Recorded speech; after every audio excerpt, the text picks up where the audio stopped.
Alright, what's up, y'all? Had to redo this video because I did it yesterday and it was way too fucking long.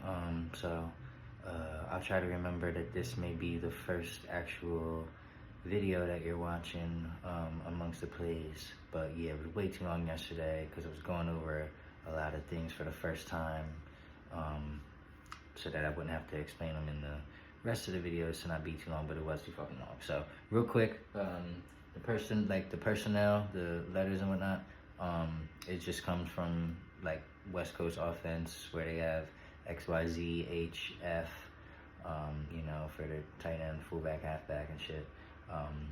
So we'll just have X, Y, Z, H, P. P is our double passer, right? And then like, you know, so in a West Coast offense, they'd have X and Z receivers, Y would be your tight end, H would be your halfback.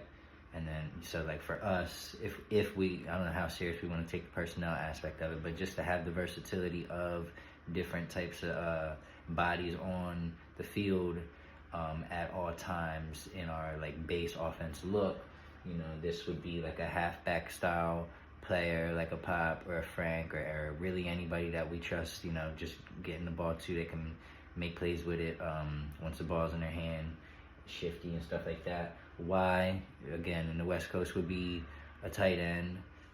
We don't really have tight ends, but for us and the way a lot of these plays are structured, because a lot of these plays come from West Coast offense, a lot of them are West Coast staples. You know, this would be, you know, one of our bigger targets. So like Bear, who already likes lining up on the inside a lot, like a Bud, you know, anybody comes along that we could just like be a big easy target and shit like that would be our Y. X and Z our receivers. Try to favor, you know, some of our more explosive guys to the X if possible. But not a huge disparity there. And then we know who we use as our double passers. So that was one of the things that took way too long to explain the first time. Yeah, I'm just gonna get right into it, and hopefully y'all catch on. So, like I said in the initial video, the goal was for every play to have certain answers built into each and all the plays, and that included zone answers, man answers, answers to press and blitz, or at least what we like within the play against press and blitz, what our plan would be, and then our secondary play options and fire drill, right? So I'll do that for each of these plays as I go through it. May have a couple things forgotten here and there. I can't remember, I haven't rewatched the videos or anything. I just saw that this one was too fucking long. So I'm redoing this one. So we'll start with the zone, okay? Well, no, first I'm gonna break the play down, right? So this is Bo, sorry. First play, Baltimore, Bo. Like I say, all of the plays have a name, but they have a city as the call, if that makes sense. So the play is Bo, the call is Baltimore. That way we can, you know, on the fly, no huddle situations, or even from the sideline, if coach wants to yell a play in, you know, instead of yelling flood from the sideline, you could yell Philly, you know, and not, you know, tip our hand to the opponent, right? So this is Bo. Every play, like I said, has a front side concept and a backside concept, or at least some sort of backside action, but most of it is, you know, concepts on the backside in most instances. So for here, on our, let me grab this, and I'll go through on all of these plays, I'll go through our progressions for each of them. Now, luckily, I believe this one is what's known as a pure progression, so it doesn't change. That means it doesn't change from man to zone. So you're reading it the same way, regardless of what the defense is lined up in. And I tried to make that a common theme. I tried to make most of them pure progressions. There's some of them where we would read it in reverse, man versus zone, but I think I get to explaining that in those individual videos. But for this one, our progression here, by the way, this is the Bo concept. So when we're talking Bo, this is the Bo. And in the NFL, in West Coast offense, and you'll see the Niners run the shit out of this a lot of times, and I probably should have did this, to be honest, for both of these. A lot of times this is just a stick, and they'll stick, you know, they'll just have this guy hold here and hold that flat defender there, to bring the dig behind him open. And I know this looks a lot tighter on a whiteboard than it is on the field. These windows are a lot wider, you know. So basically the goal would be in zone situations, maybe just hold the guy here with you, or bail out a little bit to widen the window so we can fit the deep dig in behind it. That's the goal of the play, is to clear a window to hit the dig. That's the operation, right? So that's play side, and the progression would be, you know, check here 1, and then we're here 2. And then on the back side of the play, we have, you know, basically post China. It's not a true China, you know, like a true China's a lot quicker, a few quick steps, and we're jabbing back out. This one is sort of like a delayed / extended China, because we're doing the same thing here from the Y to the Mike linebacker, where we're looking to hold him, if anything else, if not also draw him in this direction. Same way we're looking to hold him, if not make him widen in this direction, to basically create, and I'll use a different color, a window here. But I'm all over the place, sorry. 1, 2, and then we'll call this 3 and this 4, simply because, you know, we'd rather hit the deeper target if it's open, as we get our eyes around to the left, right? But it's the difference between the two should be really quick, you know, just as our eyes move left, we scan, is the deeper thing open? If not, before we bring it down to the check down, right? So like in zone situations, because I'm trying to explain too much at once, in zone situations,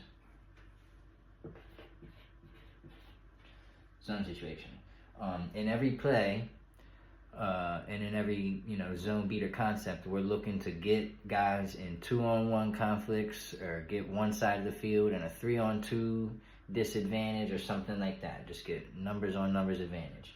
And so over here, what we'll have, the main person we're reading, as I was beginning to explain, is the nickel here. And we have him in a bind where is he going to get wide enough to respect this outbreaking route? And the reason why this is a choice and not always a thing, because sometimes you may just hook up here if you see that this guy hard bails to the double, right? And another thing that, man, I'm all over the place trying to explain this. Let me get through this and then I'll circle back to the double. So he's in a bind where he's got to respect this, or does he respect this, or does he hold firm in a spot to be in the window for this, right? Which this he's really not going to be aware of. It's you know, but that is the fact of the play, you know, where, you know, we have those three things threatening the integrity of his alignment and positioning as the play progresses, right? And then aside from that, we've got the Mike linebacker in a bind where we've got the center, you know, hitting the flat immediately in front of his eyes. Like, that's the first thing, his eyes, as he's got eyes on the quarterback, first thing that'll see is that. That's not necessarily going to draw him, you know, anywhere. He may not even take but a half step in one direction due to that. But what's really going on is we got the Y driving right at him to catch his attention. And then furthermore, after they hook up, have the liberty to also break to the outside. So if, you know, at worst, we're holding him where he was. If anything, we're making him widen this way. Same principle going over here, and we're just creating a window to rip this dig, right? And it could get as wide as this, right? If this guy really bails, right? So that's the window we're trying to rip the 10-yard in route to. And then, like I said, as our eyes get to the backside, you just really quick, last thing check is the safety, because what we know about zone, sorry, I skipped some steps, you know, he's got to bail and respect that. He's got to bail and respect that. We're driving off the ball hard here, making him, you know, have to respect that. He's not going to have a vertical impact on this dig route. Same thing here. Driving off the ball, break to the post. He should never, in a zone scenario, have a chance to jump this post. So then from there, it becomes about the safety on this post, right? Well, where would the safety be? The safety, And again, I want to remind you, this is a whole lot fucking wider on the field. So the odds of this safety ever crashing down and really affecting our immediate window to rip this dig is very slim. But if we're late to it, if our eyes are late to it, there could be a world where he's shallow in sort of like a robber position affecting this. And in that instance is when we're throwing this post over his head. I know I got this thing, leaned mighty inside here, but like this post could look like this, or, there's nuance to it as we see what the safety's doing, right? And then we'll move over to here. So we've got him in like a 2-on-1 bind, right? Because, and either way he moves, he's wrong. Because truth be told, if he just jumps into this window, there's a guy literally standing wide open, hooked up in front of the quarterback, easy completion. So he can't be right. He can't be right.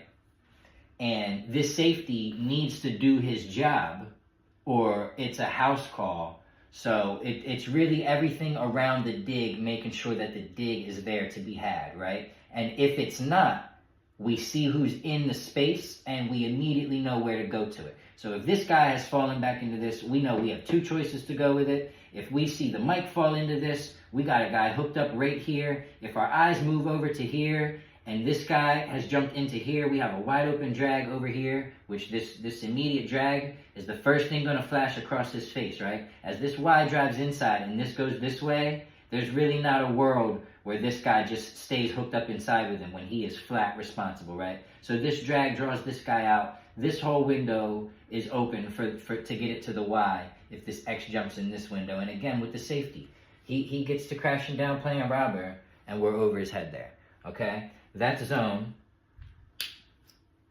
Get to man scenario. Man scenario. I don't do, throughout the rest of these videos, because I know this is the first one, but I'm redoing this one. So that the videos that I've done, not a whole lot of notes and scribbles I make in orange for man, but just a couple things to highlight. And I do this on every play, and I'm glad I redid this to explain it now so that it makes sense through the rest of the videos. But just like, when you see me doing this, that's just to remind you in man situations, you need to get inside leverage or outside leverage or whatever it is that, you see on the play here. But just, so those are really the only notes that would appear in every single play that I have on man that I don't necessarily make, is just mind what I'm doing with the making sure that you get the proper leverage. But in man, as I said, every play is going to have a zone beating concept and a man beating concept. This bow is our zone beating concept. On our backside is our man beating concept. So you see that, these dotted lines where it's optional in zone, it's not optional in man. In man, you're running away from your defender. This is a true out. This is a true, hardcore China. And we still kind of want to get some depth and somewhat hold this linebacker. But honestly, in man, you may be inclined to break it off a little bit sooner, but we still want to threaten the space of that linebacker and not let him get away with just jumping into our window with nothing ever threatening him, right? So we got to threaten his space and break it out, but true running away from, and man, we're running away. Yeah, y'all know that, right? So I guess I can circle that, that we're actually doing that in man. Inside leverage. What we also have, and this is more in a press man scenario, so, I could make a note of it here, but we have the ability in press man here to set picks with our center and with this guy. So the center pick in this would probably be the harder of the two to pull off unless we did a delay from the Y here, but you could do a pick over here to get this open with the mic having to crash over to get to the center. But easier than that is just the Y right here driving to the mic, who would be either center responsible or would be responsible for the double. But once we can identify, and that's why, and I never did get to this double thing, but he's lined up here. he's doing this, a lot of plays. Like I said, I'm going to try to keep it in like just a balanced pistol versus a balanced defensive look, because stuff changes when we, get a strength call and they may move the mic over or whatever. But basically what I said in the first video, and I'll say it here, is on all of these plays, there is complete freedom and flexibility to move this double passer around. So we could be in the pistol, we could be in the gun next to him, he could be already, stationed in the spot where we want him to be, like we do a lot of time. And this play doesn't unfold a whole lot differently, if he, and regardless of which way that we choose to utilize him. So I want the quarterback's feedback, or really anybody's input, on what we think on a play-by-play basis is the best way to use the double, where to line them up and shit, right? And then press. I was on press, right? Yeah, I was on press. Press, pick option here, less likely, but here, right?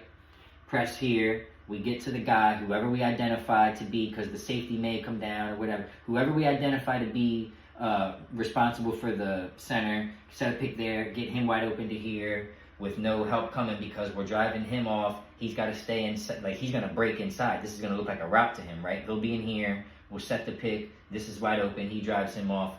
Wide open, easy space for the center. In a press scenario, just one of the wrinkles that could be press in there. I also talk in all these videos secondary play and fire drill.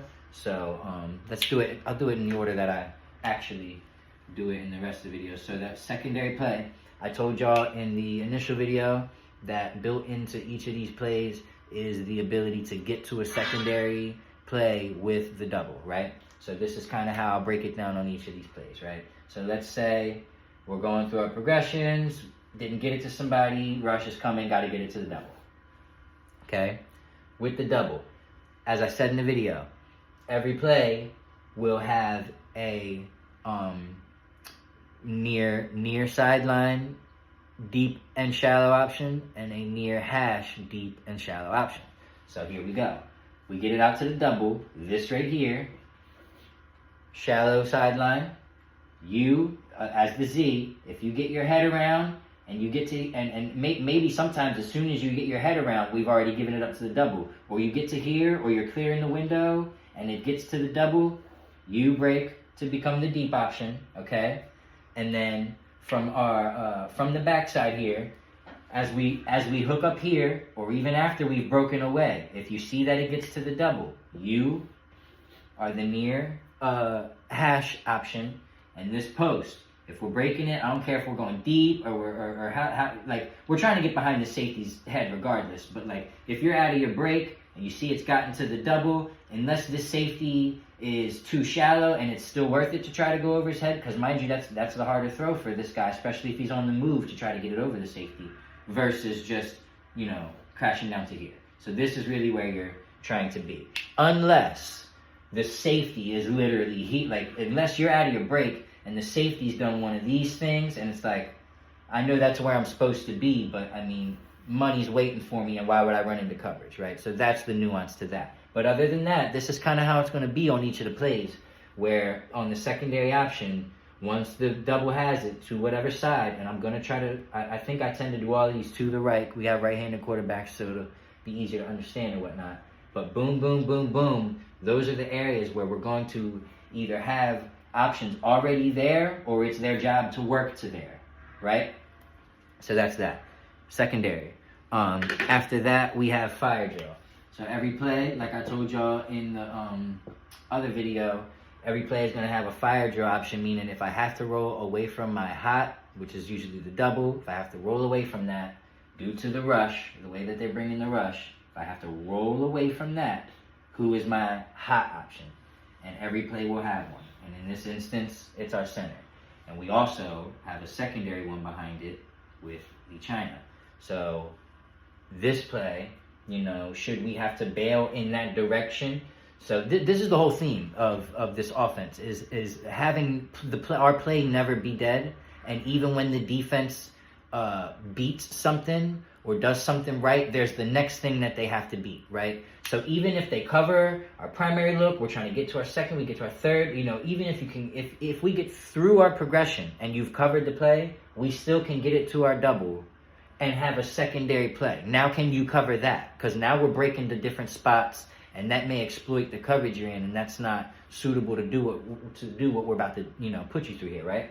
And so then even if that is not a choice, in a fire drill, worst case scenario, and where the defense is like, man, you can't get to your primary play, you can't get to your secondary play, and you're running for your life, even then, we have built in, have it in the back of your head, places to go. And this one is better than most because we've got what's going to turn into kind of a 3-on-1. Now, it's not a true 3-on-1 with somebody chasing you, right? It's fire drill because somebody's chasing you.